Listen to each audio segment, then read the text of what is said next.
Receiver Amani Toomer weighs in on the Jets quarterback situation. Said Toomer of Tim Tebow, here's a guy all the pundits say what he can't do, that he can't play. These are guys he probably looked up to growing up.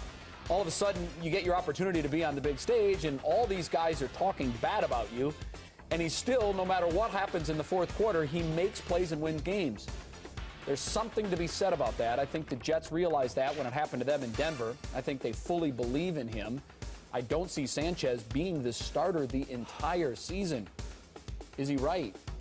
You know, I completely and utterly agree with what Amani is saying. And I applaud him for standing up and having the guts to stand by what he said basically at midseason.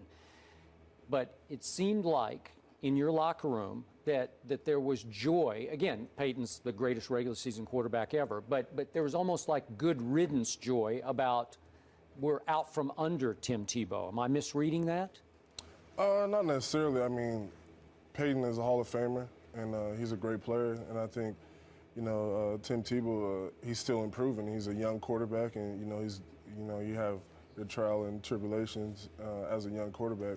I mean, Peyton's proven in this league, and everyone's excited about it. Okay, I see him beating out Mark Sanchez by no later than midseason. Would you agree? I have to say I agree. I feel like it would be the same type of deal that happened in Denver with Kyle Orton, in which the fans, if Sanchez isn't playing well, the fans will pressure them into starting Tebow. Oh, so you think the fans pressured Elway and Fox into having to go to Tebow?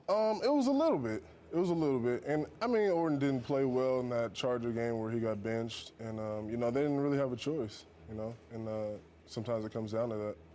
Now, you talk about quarterback controversies and situations you went through in your locker room. I went through one, you probably were still in junior high school, with Rob Johnson and Doug Flutie. And they, Buffalo. Yeah, in Buffalo. And there were some comparisons to make here. Doug Flutie was told that he could not play quarterback in the NFL for different reasons. For the physical measurables. He was too short, didn't have the arm for it. We've heard the same thing about Tim Tebow, people saying his technique, his style of play doesn't translate to NFL. And then there was this prototype there, and that was Rob Johnson. And then you look at a Mark Sanchez, and this is how I saw it and deciphered it in Buffalo, and I see it playing out in the same thing in New York. When a team gives a backup quarterback a press conference, that is team supported. And when a team does that, that is letting you know what that team thinks of that player. With that said, I remember that when Doug Flutie got his opportunity, he seized the moment. And I think Mark Sanchez, as good as he is at times, is inconsistent at times. And in those lows, that's when Tim Tebow will get his opportunity in those spurts to show his greatness. And then when those two hit, and then the fans' pressure and then the team's pressure of saying, we already know what we're going to get out of Sanchez. That's old, reliable, but that is not going to get us over the hump.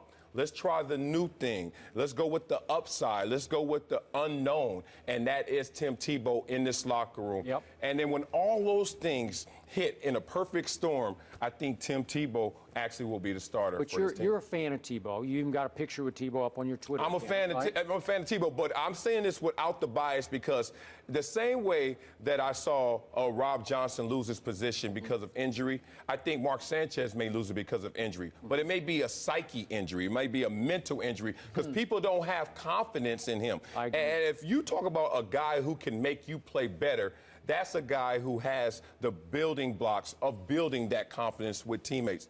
I don't see Mark Sanchez having that leadership capability. I agree. And the teammates have already said that. Ryan, do you believe Tebow got too much credit for winning 7 of his first 8 starts last year? I mean, I feel like he played very well at the end of a lot of those games, but I think our defense had to be one of the number one reasons we won those games. You think it was the number one? For sure, because, I mean, we wouldn't be able to end those games if they didn't play well. And they played lights out in that streak of wins that we had. How about the end of the Jets game in Denver on that Thursday night?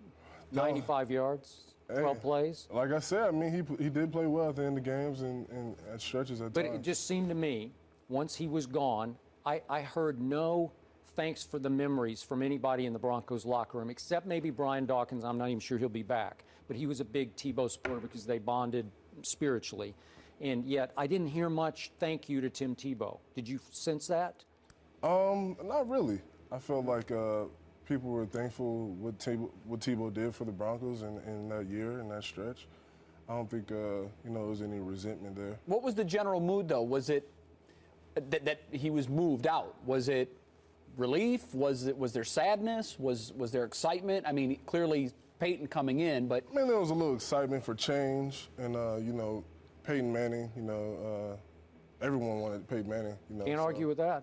no. Yeah, but Everyone wanted him. So yeah, but I think I was surprised we got him. if the locker room assessment of Tim Tebow was that we're not going to give him a lot of the credit, more of the lion's share of the credit, I think that's a disservice to what Tim Tebow did, because just like Peyton Manning and his absence from the Colts deflated the special teams, deflated the defense, the same way Tim Tebow in that lineup inflated and made everyone feel better and play better. And it's hard to really articulate, but you can see it. When Tim Tebow came in the lineup, regardless of your position, you play better at that position. And when you find a player like that and that uniqueness, you just got to run with it. And I think that Coach Rex Ryan and the Jets organization feel like they have that special player now, even though right now he's slotted as a backup. Yep. Bottom line, Ryan, do you see Tebow being a long-term starter in this league? I think with improvements, I think for sure he can be a good starter in this league. Come back to haunt the Broncos? We'll see. Be careful now. You got to go back and play. Don't No, let us you get always have to mark your words. Be careful what you say, because in this league, they might come back to get you.